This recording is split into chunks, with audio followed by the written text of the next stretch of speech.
If you are ill, you see a doctor, don't you? But what if the digital world is where you should be looking, particularly when it comes to mental health? This is Roundtable with me, David Foster.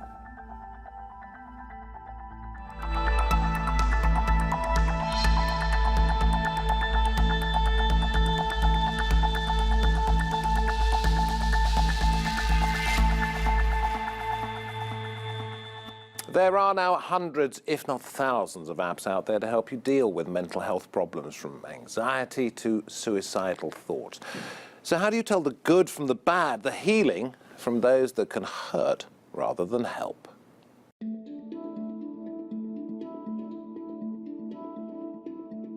It's a new frontier in mental health support and data collection. Apps and online services that give patients access to healthcare experts at the touch of a button.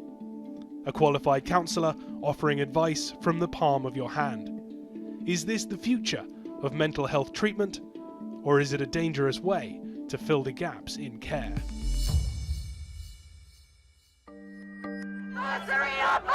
Failing healthcare services have become political ammunition in the United Kingdom.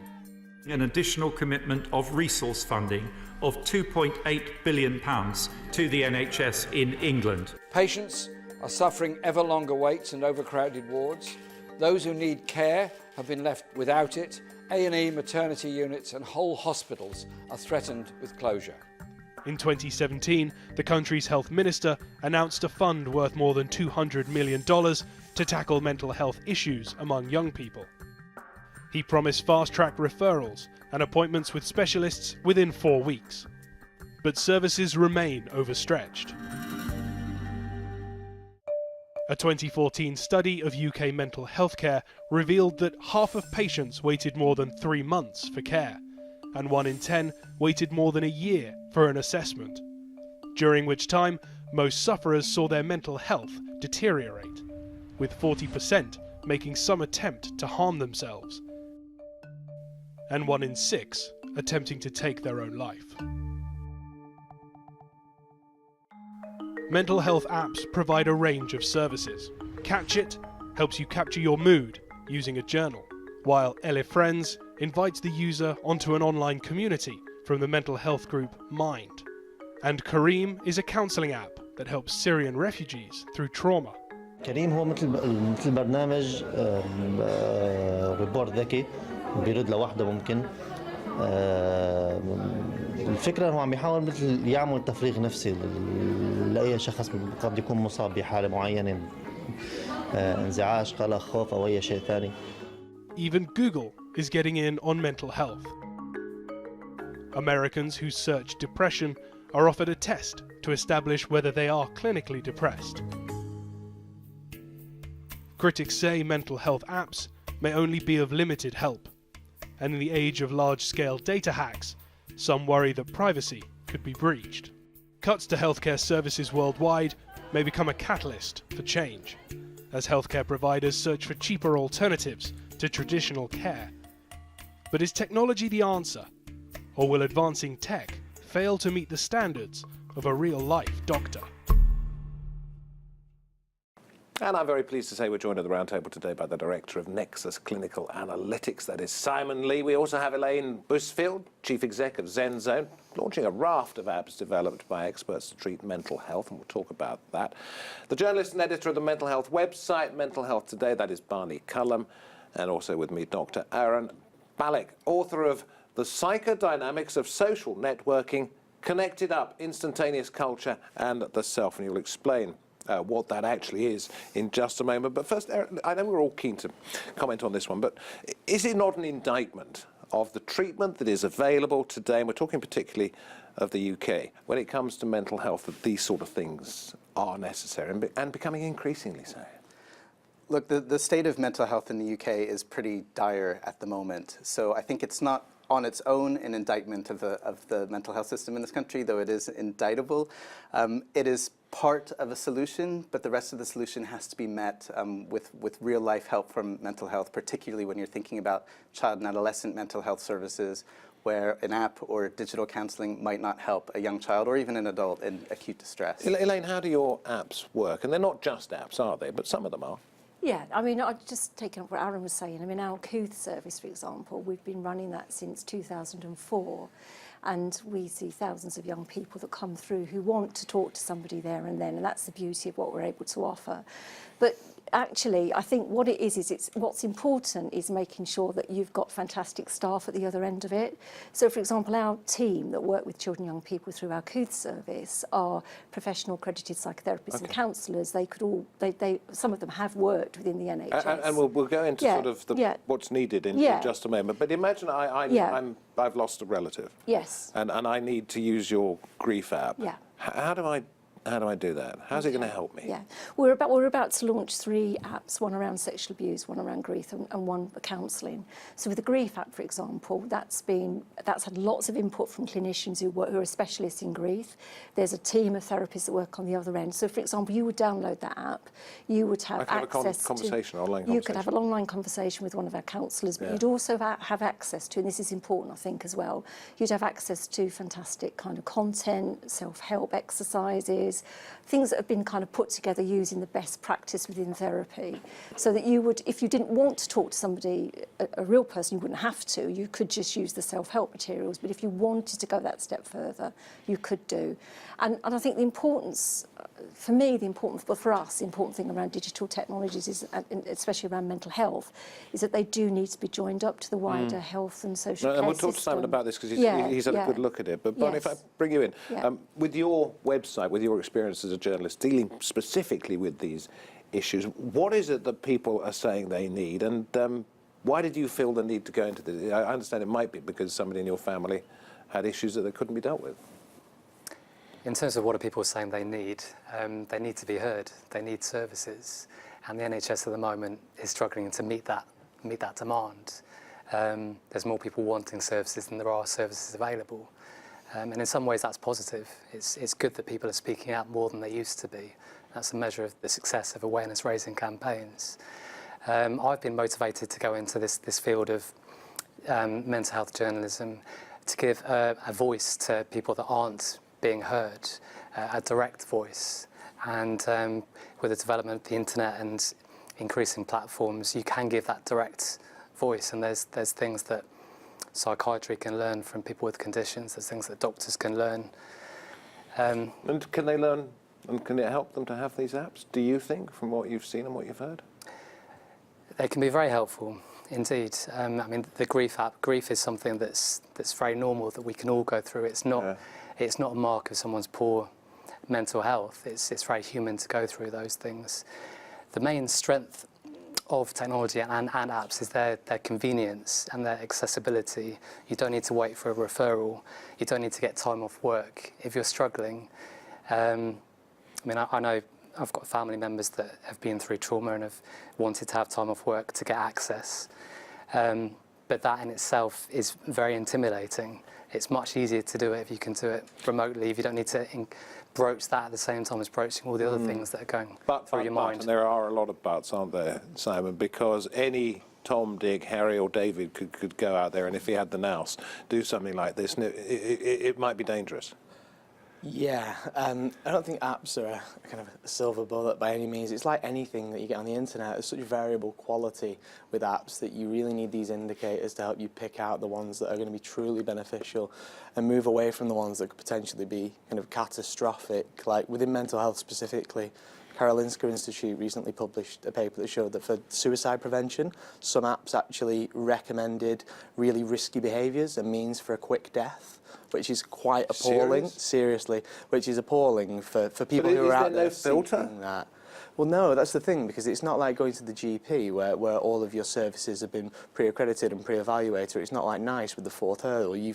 You're ultimately gaining access to a vast and unvalidated market which you can choose from. So it's up to clinicians and other bodies who have a responsibility to pick out the apps that are truly going to deliver benefit. And Elaine will tell us in a short while during the course of the programme how you go about working with clinicians, because I know that's one of the things that you're keenest on. But Aaron, as somebody who deals in psychotherapy, you see an awful lot of people who are under enormous stress for whatever reason. The dangers of having something that doesn't work is that it could push you, if not over the edge, but closer to the edge, isn't it? I think that's true, but I wouldn't say it's just the danger of a bad app. I think it's the danger of choosing what intervention you can use. So for some people, a good app might be a good intervention. For other people, a good app might be a bad intervention. So in a sense, to look at it as a panacea, well, at least people can have access to this. Who's making the decision about, actually, for this person in this circumstance, this is the best way forward, but this person needs a different thing. And just because that different thing might be more expensive or more complex, I think we need to flow that into the balance. Wow. If you were going to a counsellor, you would go with a recommendation or a referral from your GP. And you would know that just be basic standards picking from something that. off the shelf. Yeah. And that's the danger, isn't it? Is that people don't know what they're looking for. You don't always have a choice of counselling. Of course, when you go to the GP, you get referred. You can get a But you bad probably know that psychiatrist as person's well. trained. Yes, you do, of course, yeah. But the thing about counselling is we know that it's true, isn't it? One person's experience of a good therapist, that same therapist might not be a good experience for somebody else. I mean, it's not black and white with mental health. Yeah. Are you finding you're writing more and more about this? We're writing more and more about technology's role in supporting people with mental health conditions. There's a big appetite for it at the moment. Yeah, that's increasing. And what are the central issues, either that you feel you ought to be addressing or that people are asking you to address?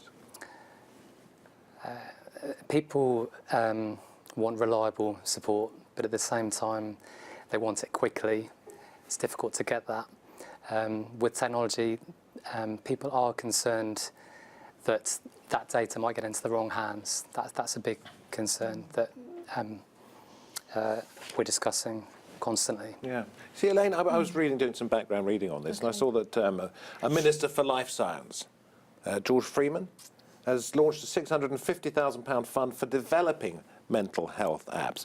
And you're seeing a keenness from the National Health Service to get involved in this. And how are they doing that? Oh, I think they're doing it in a variety of ways. I mean, NHS Digital, sort of like 5 or 6 years ago, the NHS was very kind of cautious around digital, using digital as a sort of one methodology of delivering services, but they are beginning to invest more and more into that now, which is a good thing.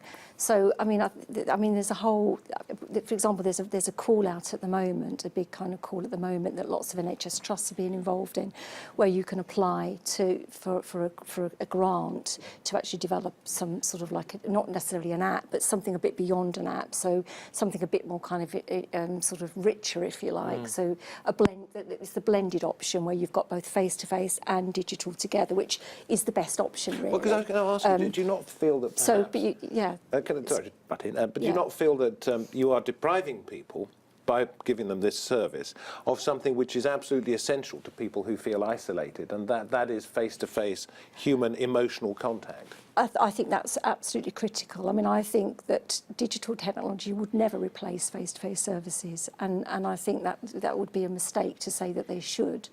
I mean, for me, the vision would be a blended offer for people, so that people can choose, and that where things are joined up as well, so that for somebody that needed a face-to-face intervention, they may start off with a digital application, but if they're assessed properly and they're supported properly, and that it's seen that they need face-to-face, that they've then got direct access into that kind of seamless referral in. I think Simon where it all wants to say joins up, something at really. this I think it's particular point. important. Yeah, I think you're spot on with that. There's such a spectrum of what people actually need, and apps can, kind of technology can fit in so many ways. If you think that kind of now, if you go to see your GP and you get waitlisted for IAPS, the Increasing Access to Psychological Therapies program, you're on average waiting about 36 days until you see, a specialist. In the Wirral, I think it's 120 days. So apps can do a lot of good in that time when you would otherwise potentially be doing nothing. Or as Mind, the charity show, you often get a lot worse. So,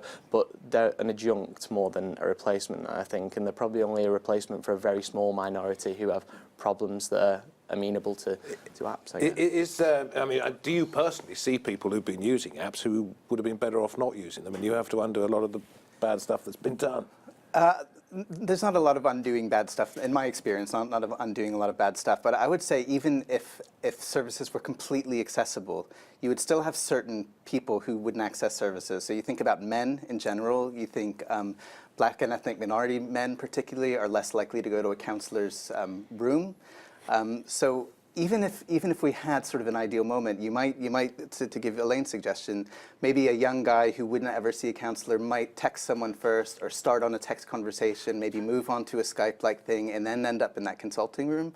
So where it expands accessibility, I think it's a really good thing. It's just the motivation about what we're putting out there and to do what, I think, is the question that really needs to be asked. Which brings us to the bigger picture, and apps are involved in this. But let me ask you this: with your website, do you think, with all of the campaigns that we've been seeing in the last, let's call it 15 months or so, the high-profile nature of mental health campaigns in the UK, that there is a changing attitude of which this is part?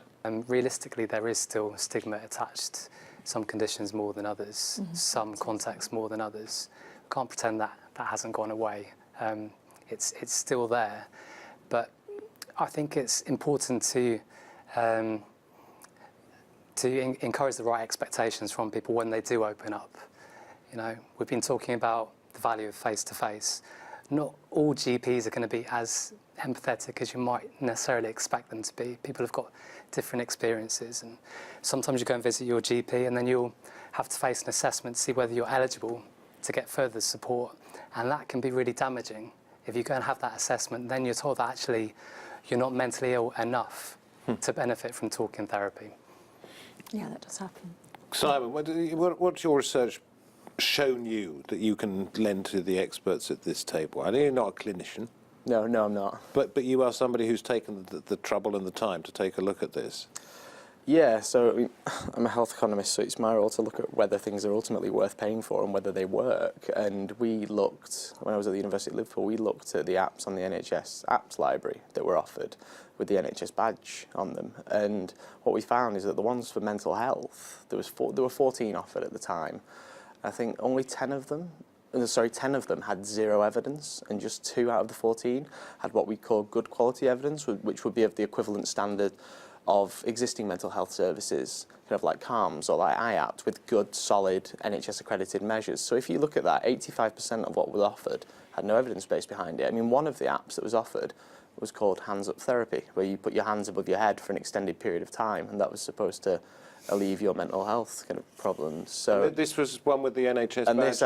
This was on the NHS apps library. I mean, fortunately, shortly after it was closed, it ended its kind of pilot, its feasibility, and it was deemed, and it has now come back to the NHS apps library. Who checks these things and sees whether they're worthwhile or dangerous? Well, there was a policy in place apparently that audited the apps, but it wasn't transparent nor published, so it wasn't clear who or how these apps were audited by. So I guess it's a smoke-filled room kind of effect, but we don't know. But now the NHS is getting much better with this. They've got the NHS apps library, and they have a very thorough review process. But I think part of the problem is it's such a thorough review that it takes a long time. So last time I checked, there were 26 apps on there, but there's upwards of 303,000 available. Wow. Yeah. Isn't it just one way of parking a problem that you can't deal with, either financially or because you don't know how, for the NHS to say, OK, let's help develop this? What did I talk about? There's 560 or 650,000 pounds is chicken feed when it comes to a health service that's dealing with 60-something million people. So they say, OK, you can deal with it that way. That way it is actually getting some attention. Yeah, there might be some, if that's a cynical view, but I mean, it does have some merit. When it comes to politics, who isn't? True. Huh? Yeah. I mean, taking Simon's point, I do think that the NHS has improved dramatically in terms of sort of looking at technology. I mean, I think I'm really pleased that it's a really vigorous process now. I think that's a positive thing, because it should be. We're talking about people's mental health. Absolutely. So if we're going to develop stuff, we need to make sure that it's good quality, that it's approved, that it's safe, and that it has been developed with the service users as well. I think co-production is very important. I don't know whether these are international apps, because we've got an international audience. Maybe you could address that in just a moment. But if you were saying to somebody who was watching this programme that they need to be able to check, how could they possibly check these days that they think it's worthwhile? Is it just the badge, the checking, or what would you say as the therapist? I probably wouldn't be the one to ask that question. So you would say steer clear of these altogether, would you? No, I wouldn't say steer clear. But here I am, a mental health professional, and I don't know how to answer that question, which I think is an interesting thing. I tend to work traditionally over technology if I use it at all. So it's doing a Skype session instead of a live session, not doing apps. And I think there's definitely a place for the good apps. I worry because you have to look at it in a cultural perspective. And as a culture, we've got our heads in our phones, we've got our heads in our social media all the time, with a real destruction of the capacity for interpersonal complexity. And I want to make space, and I understand for you, Elaine, that it works all in tandem, doesn't it? You might go into the app, you might start something more complex, but I think we're losing something about the capacity to sit in a complex situation. We can't ask that for everyone. We can't ask someone to come and have a complex situation with me if they can only manage an app. So that's why I see there's a place for that. But I do have a niggling worry going on here in this conversation. I think there are ways of cream skimming now, the better apps, the ones that if you were willing to take a chance and if you were ready to kind of engage with apps that you could look to. So we've seen in the past things like HACET, that was a voluntary kind of accreditation. They've crumbled because obviously they needed the funding behind them, but they're kind of impartial, kind of completely neutral organisations, which I believe your apps are now going through as well, like ORCA, the Organisation for the Review of Care and Health Apps, and they basically just have people on a desk using apps, reviewing them and looking for signs of danger. They look to see if there's a data privacy policy. They look to see whether these apps should be medical devices, and if they are, whether they have an MHRA badge. So there are certain kind of indicators there, much like if a clinician puts his name to an app, he's probably going to be not willing to risk his career, so it's going to be a good quality. Is it ever going to cure me, do you think, Barney, if I've got a mental health disorder and I use one of these things, or is that It's an interesting nonsense? word. Cure. Okay, well, it's my choice of words. No, but it's very... perhaps it's not PC, I don't know. No, I didn't mean it like that. I didn't mean it. It's just... We talk about cure because mental health is something you need to maintain proactively, and you need to monitor. There's a role for them. There's a role for the holistic approach. Exercise can be useful for people. Medication can be useful for others. A blend can be useful. But I don't think we should underestimate people's intelligence as well when they're looking at the apps that are out there. I think most people can spot a cowboy when they see one. They can spot something. I think you mentioned in your research that there's one which is supposed to take your blood pressure by putting your thumb up against it, which is complete nonsense. I think that you can't see the wood for the trees a lot of the time. There's so many.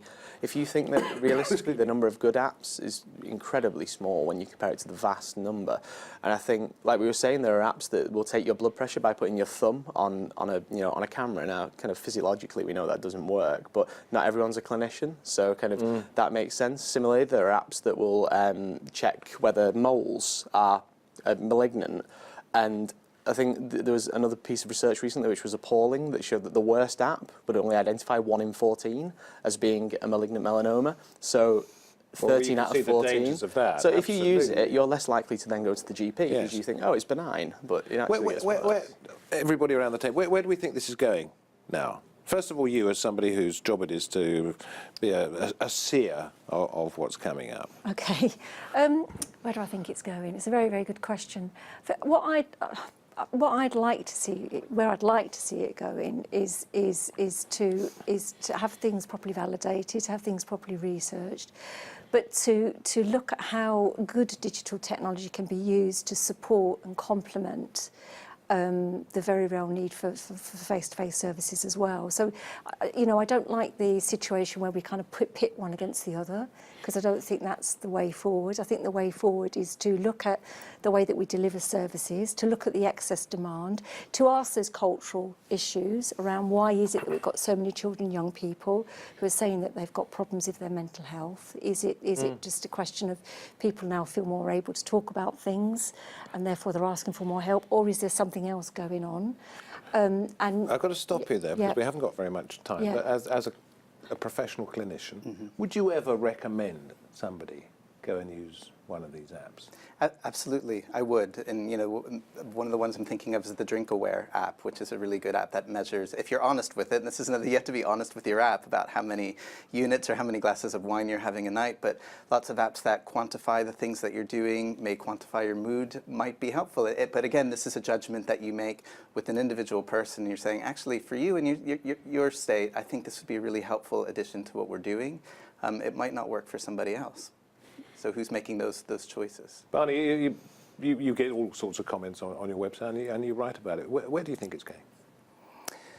I don't think the internet is going to go away. I think we need to embrace the opportunities the internet brings and apps brings. Telling people not to go on the internet is equivalent to telling people to hide. That's not helpful when it comes to mental health at all. So let's look for the opportunities there and make those services as good as they can be. Exactly. Okay, well, listen, thank you all very, very much indeed. Time has rushed away from us on this edition of Roundtable, but I'd like to thank you all very much for coming in. I think some of the issues that we've discussed have been fascinating. I mean, it's like picking up a bag of what we call Smarties in the UK, M&Ms they call them in the United States. There's so many different colours, it's hard to know where you should go. And lovely point from you that perhaps by using social media you're isolating yourself and creating a problem that needs to be treated face-to-face rather than one that can be treated online. So many different things that we've talked about. I hope it's been interesting for you to watch, and we'd love to see you back for the next edition of Roundtable, but for now, it's bye-bye from me, David Foster, and the team. Hope to see you next time.